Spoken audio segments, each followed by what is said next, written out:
بسم اللہ الرحمن الرحیم۔ السلام علیکم۔ اب ابلیس لگا اپنے وسوسے شروع کرنے۔ حضرت آدم اور حوا علیہ السلام دونوں اللہ کے حکم سے جنت میں تھے کہ شیطان نے انہیں پھسلانے کی کوشش شروع کر دی۔ اللہ تعالی فرماتے ہیں، اور ہم نے کہہ دیا، اے آدم تم اور تمہاری بیوی جنت میں رہو اور جہاں سے چاہو با فراغت کھاؤ۔ جنت بھی کیسی؟ اللہ فرماتے ہیں، وہ جنت کے جس کی چوڑائی ہی آسمانوں اور زمینوں کے برابر ہے، سو اس جنت میں سے جو چاہو کھاؤ، کچھ بھی منع نہیں سوائے ایک درخت کے۔ چنانچہ ارشاد ہوا، اور ہم نے کہا، اے آدم تم اور تمہاری بیوی جنت میں رہو، پھر جس جگہ سے چاہو با فراغت کھاؤ، اور اس درخت کے پاس مت جاؤ ورنہ ظالموں میں سے ہو جاؤ گے۔ ایک اور جگہ فرمایا، اور جب ہم نے فرشتوں سے کہا کہ آدم کو سجدہ کرو تو ابلیس کے سوا سب نے سجدہ کیا۔ ابلیس نے انکار کیا تو ہم نے کہا، اے آدم یہ تیرا اور تیری بیوی کا دشمن ہے، خیال رکھنا ایسا نہ ہو کہ وہ تم دونوں کو جنت سے نکلوا دے اور تم مصیبت میں پڑ جاؤ۔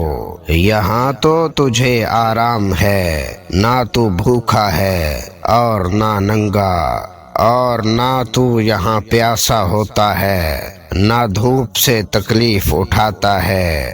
گویا اللہ تبارک و تعالی نے آدم علیہ السلام کو وسوسے سے پہلے ہی خبردار کر دیا تھا۔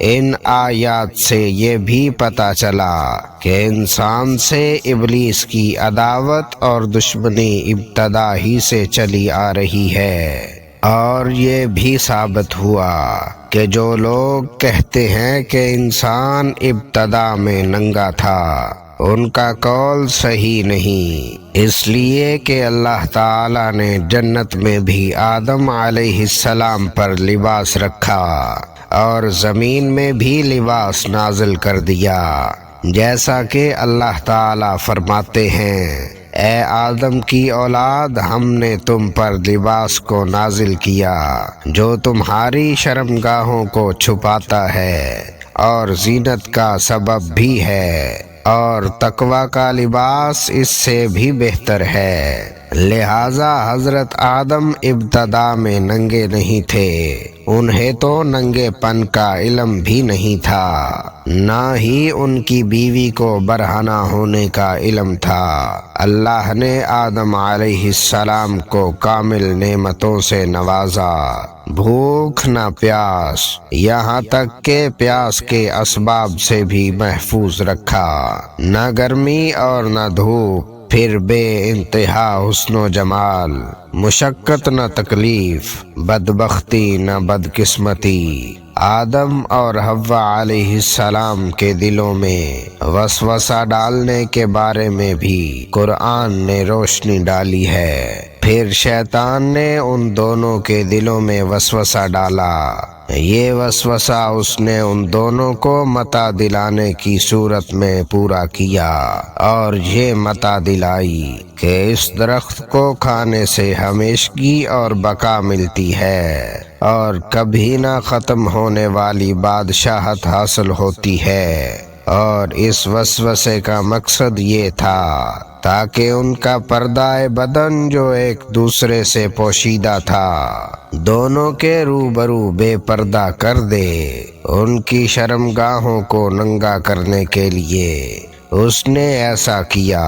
وہ دونوں کپڑے میں ملبوس تھے، ستر تھانپ رکھا تھا۔ جب انہوں نے اس درخت سے کھایا تو لباس نیچے گر گیا، دونوں برہنہ ہو گئے۔ یہی شیطان چاہتا تھا کہ انہیں برہنہ کر دے، اللہ کی نافرمانی پر اکسائے۔ ارشاد ہوتا ہے، شیطان نے انہیں وسوسہ ڈالا، کہنے لگا اے آدم کیا میں تجھے دائمی زندگی کا درخت اور وہ بادشاہت نہ بتلا دوں جو کبھی پرانی نہ ہو؟ جب تم اس درخت سے کھاؤ گے تو ہمیشہ زندہ رہنے والے بن جاؤ گے اور زبردست بادشاہت حاصل کر لو گے۔ اس نے یہ بھی تمنا دلائی کہ تمہارے رب نے تم دونوں کو اس درخت سے اس لیے منع کیا ہے کہ تم دونوں فرشتے نہ بن جاؤ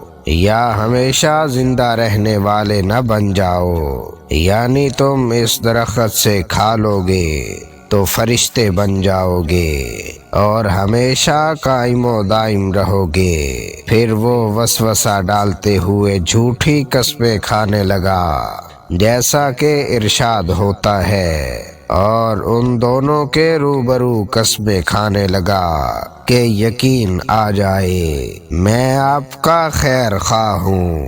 اللہ کی قسم کھانے لگا اور اس وقت سے جھوٹی قسموں کی ابتدا ہوئی۔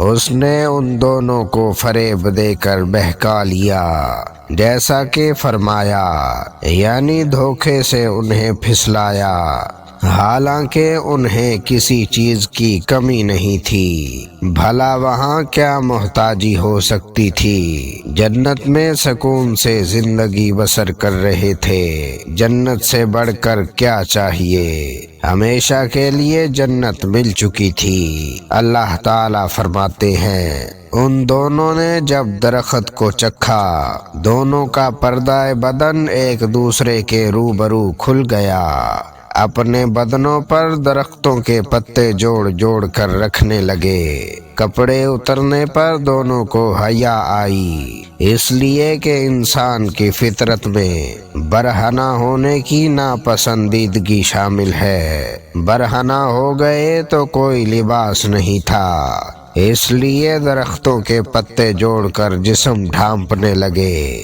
حدیث میں آیا ہے حضرت آدم علیہ السلام بھاگنے لگے تو اللہ تعالیٰ نے پکارا، آدم مجھ سے بھاگتے ہو؟ آدم علیہ السلام بولے، اللہ میں شرم کی بنا پر بھاگ رہا ہوں اور اس وجہ سے کہ تیرے سامنے برہنہ کیسے رہوں، پھر یہ کہ نافرمانی کا ارتکاب بھی کر چکا ہوں۔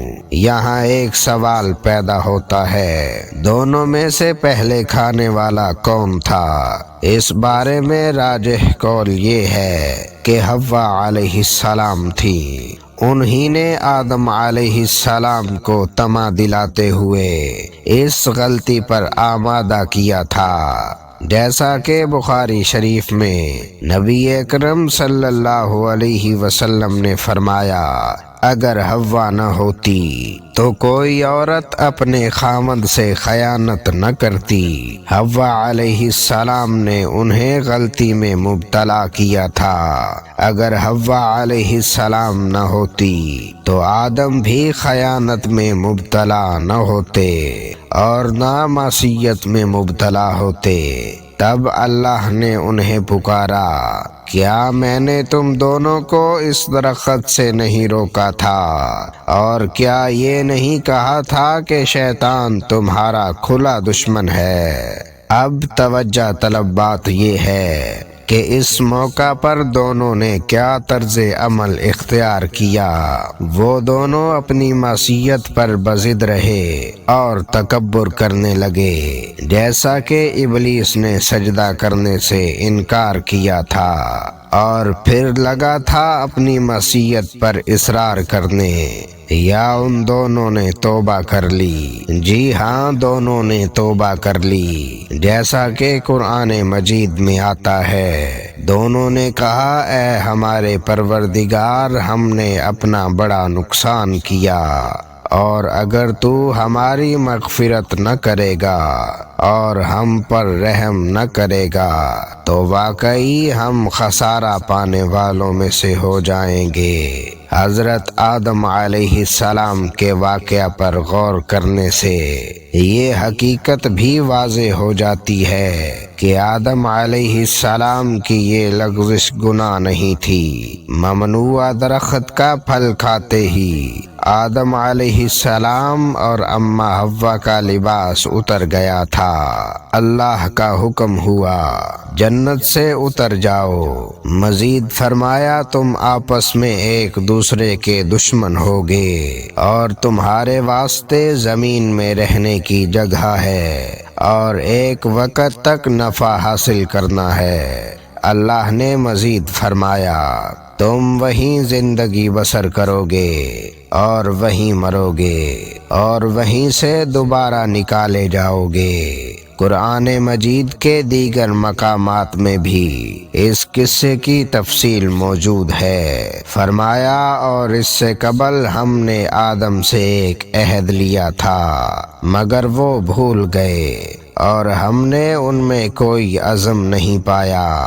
آدم علیہ السلام زمین پر اترے اور اپنے رب سے توبہ کے کلمات سیکھ لیے۔ وہ کلمات یہ ہیں: اے ہمارے رب، ہم نے اپنا نقصان کیا اور اگر تو نے ہم پر مغفرت اور رحمت نہ فرمائی تو ہم خسارہ اٹھانے والوں میں سے ہو جائیں گے۔ آدم علیہ السلام زمین پر اترے اور ان کے ساتھ حوا علیہ السلام بھی اتریں اور ان کے ساتھ ہی ابلیس کو بھی اتارا گیا۔